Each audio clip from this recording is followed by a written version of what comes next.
Ya, bismillahirrahmanirrahim. Assalamualaikum warahmatullahi wabarakatuh. Bagaimana dengan kabar Anda hari ini? Alhamdulillah, semoga kabar baik untuk kita semua. Alhamdulillah, pada kesempatan kali ini kita masih diberi kesempatan untuk bisa berjumpa kembali pada mata pelajaran PPKN. Perkenalkan, sebelumnya nama Bapak adalah Faisal Sadam. Bapak adalah guru PPKN di SMA Terbuka. Pada kesempatan kali ini kita akan melanjutkan pembelajaran pendidikan Pancasila dan Kewarganegaraan pada kompetensi dasar 3, yaitu menganalisis kewenangan lembaga-lembaga negara menurut Undang-Undang Dasar Negara Republik Indonesia tahun 1945. Dan kali ini adalah topik yang terakhir untuk kompetensi dasar ini, yaitu topik 3, tata kelola pemerintahan yang baik serta bentuk partisipasi warga negara. Baik, dalam pembelajaran kali ini, tujuan pembelajarannya diharapkan setelah mempelajari materi ini, kalian semua bisa menganalisis tata kelola pemerintahan yang baik, menunjukkan partisipasi warga negara dalam sistem politik Republik Indonesia, serta menyaji dan mengkomunikasikan hasil analisis tentang kewenangan lembaga-lembaga negara menurut Undang-Undang Dasar Negara Republik Indonesia tahun 1945. Semoga tujuan ini bisa kita tercapai dengan kerjasama yang baik. Baik, untuk langkah awal silakan kalian perhatikan gambar yang ada di hadapan kalian semua. Apa yang ada di benak kalian ketika melihat gambar di samping berikut? Kita mengulas sedikit tentang pembelajaran di materi sebelumnya. Topik sebelumnya kalian sudah membahas tentang kewenangan lembaga-lembaga negara. Nah, salah satunya adalah lembaga DPR. Di dalam gambar ini terlihat ketika bagaimana pengambilan keputusan secara musyawarah di DPR yang mungkin memberikan contoh yang kurang baik, di mana mungkin eh, adu kekuatan yang kurang mencontohkan hal yang positif bagi masyarakat. Nah, untuk memberikan contoh yang baik, jelas digunakan tata kelola pemerintahan yang baik. Apa itu tata kelola pemerintahan yang baik? Tata kelola pemerintahan yang baik merupakan suatu konsep yang akhir-akhir ini banyak dibahas dalam ilmu politik dan juga administrasi publik, terutama dalam hubungannya dengan demokrasi, masyarakat sipil, partisipasi rakyat, hak asasi manusia, dan pembangunan masyarakat secara berkelanjutan. Intinya adalah bagaimana kita pemerintah bisa mengelola pemerintahan yang baik, baik bagi pemerintahnya sendiri maupun bagi rakyatnya, sehingga manfaatnya bisa dirasakan oleh banyak pihak. Dalam tata kelola pemerintahan yang baik, mengandung 3 unsur pokok yang bersifat sinergis. Artinya adalah bahwa pemerintahan yang baik ini 3 unsurnya harus berperan penting, tidak bisa hanya salah satu saja. Jadi untuk mencapai pemerintahan yang baik, ketiga unsur ini harus bekerja sama. Unsur yang pertama adalah unsur pemerintah yang dipercaya menangani administrasi negara pada suatu periode tertentu. Seperti yang sudah kalian ketahui bahwa pemerintah adalah mereka yang menjalankan roda pemerintahan di negara ini dan mereka dipilih melalui hasil pemilihan umum. Unsur pemerintah ini dianggap sangat penting karena pemerintahlah yang mengambil kebijakan pada setiap permasalahan yang ada di negara ini. Unsur yang kedua adalah unsur swasta atau wirausaha yang bergerak dalam pelayanan publik. Pemerintah tidak bisa mengabaikan unsur ini, begitu juga dengan swasta tidak bisa mengabaikan unsur yang lain. Karena unsur swasta di sini adalah untuk membantu jalannya pemerintahan. Jadi menyokong di wilayah swasta bagaimana agar berjalan dengan baik pemerintahan yang dijalankan pada periode ini. Dan yang ketiga adalah unsur warga masyarakat. Nah, pada kesempatan kali ini mungkin Anda semua adalah unsur dari warga masyarakat tersebut. Jadi Anda bisa turut berperan serta dalam mengelola pemerintahan yang baik sebagai bagian dari warga masyarakat. Nah, melihat ketiga unsur yang ini, kalian bisa lihat di sini ada ilustrasi tiga orang tangan yang tiga orang yang sedang berpegangan tangan membuat satu simpul satu sama lain. Artinya adalah ketiga unsur ini harus saling bekerja sama sehingga untuk mencapai pemerintahan yang baik. Ketika terjadinya kerjasama dan sinergitas antara ketiga unsur ini, maka pemerintahan yang baik akan sangat dengan mudah untuk dicapai. Nah, bagaimana? Kalian sudah memahami kan tentang bagaimana tata kelola pemerintahan yang baik dilihat dari unsur-unsurnya.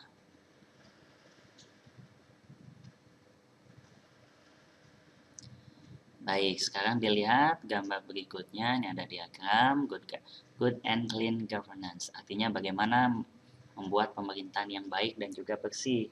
Bersih di sini artinya adalah tidak terjadinya korupsi dan terjadinya transparan. Nah, pemerintahan yang baik dan bersih ini tidak terbatas pada pemerintah, tetapi juga pada non-pemerintahan. Jadi, kita bangun mindset bersama bahwa pemerintahan yang baik itu tidak hanya dilakukan oleh pemerintah, seperti yang tadi sudah dibahas, ada unsur-unsur yang mendukungnya, yaitu unsur swasta dan juga warga masyarakat. Nah, di sini juga ada yang namanya non-pemerintahan. Pemerintahan yang baik dan bersih dan berwibawa akan tercapai manakala selain tadi tiga unsur bekerja sama, kita juga harus dilakukan dengan efektif, efisien, jujur, transparan, dan juga bertanggung jawab. Efektif, ketika misalkan pemerintahan yang baik dilakukan secara efektif, maka pelayanan terhadap masyarakat akan efisien. Begitu juga dengan tingkat kejujuran. Ketika para pejabat di pemerintahan bersikap jujur, maka pemerintahan yang bersih akan dengan mudah untuk tercapai.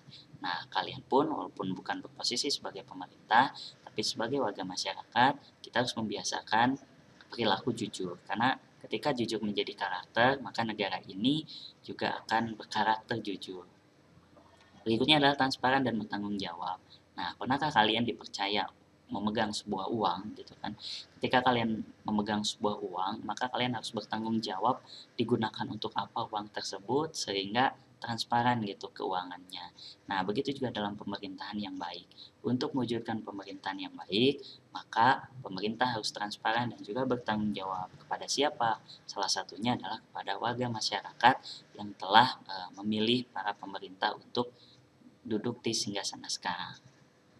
Oke, jadi ini adalah siklusnya, bisa diperhatikan bagaimana tahapan-tahapan untuk membuat satu pemerintahan yang bersih dan baik.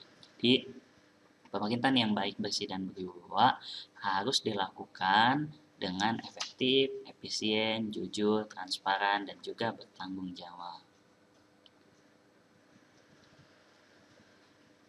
Baik, itu tadi tentang tata kelola pemerintahan yang baik. Ketika tata kelola pemerintahan yang baik, maka trust atau kepercayaan dari masyarakat akan tinggi terhadap pemerintah, sehingga akan memunculkan yang namanya partisipasi warga negara dalam sistem politik di Indonesia. Nah, partisipasi ini sangat penting. Kenapa? Karena untuk menunjang yang namanya tata kelola pemerintahan yang baik. Ketika pemerintahan yang baik dan disokong dengan partisipasi warga negaranya yang sangat baik juga, maka negara ini akan lebih cepat maju dan berkembang. Sekarang kita lihat apa sih yang dimaksud dengan partisipasi warga negara. Peran serta dalam sistem politik lazimnya disebut dengan partisipasi politik. Nah, partisipasi politik secara umum berarti keterlibatan seseorang atau sekelompok orang yang dalam suatu kegiatan politik yang bertujuan untuk mempengaruhi seleksi pejabat-pejabat negara dan atau tindakan-tindakan yang diambil oleh mereka. Nah, dalam hal ini adalah kamu sebagai pelajar pun akan mampu berperan dalam berpartisipasi politik ini. Lalu bentuk partisipasi apa saja yang bisa kalian lakukan? Nah, sekarang mari kita akan lihat bersama.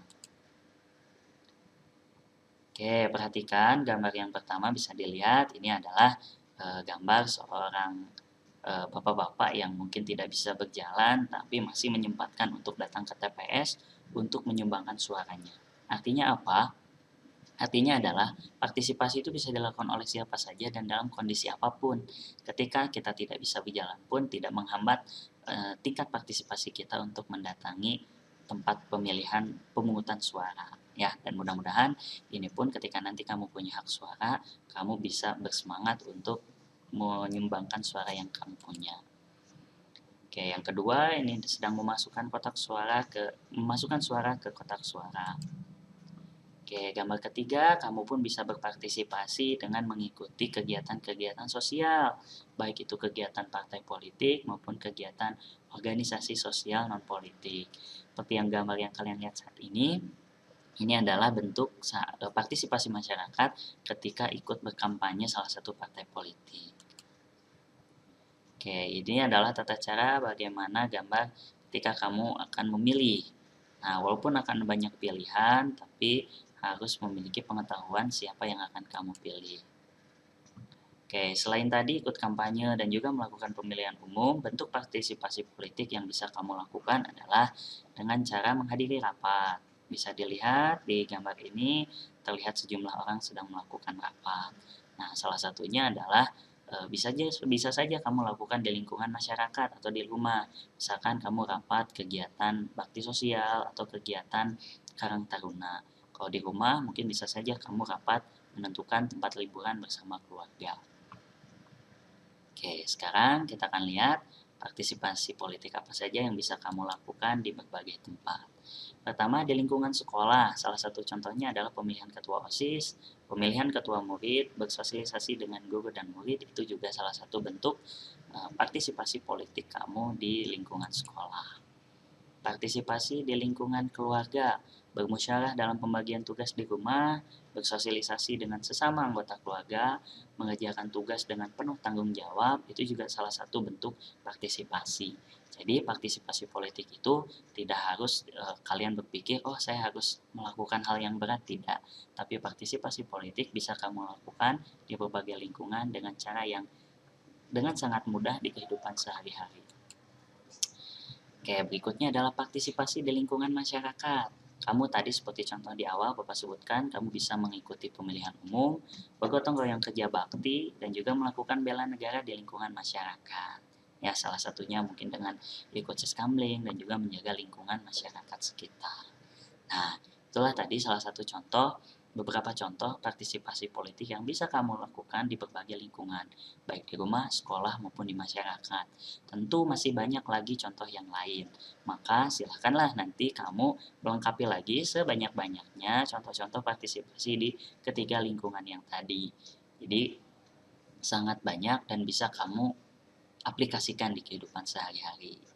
Baik, itulah materi yang bisa Bapak sampaikan untuk kesempatan hari ini. Semoga bisa menimbulkan keinginan kamu untuk bisa mengaplikasikan materi yang kita terima hari ini dan kamu aplikasikan dalam kehidupan sehari-hari.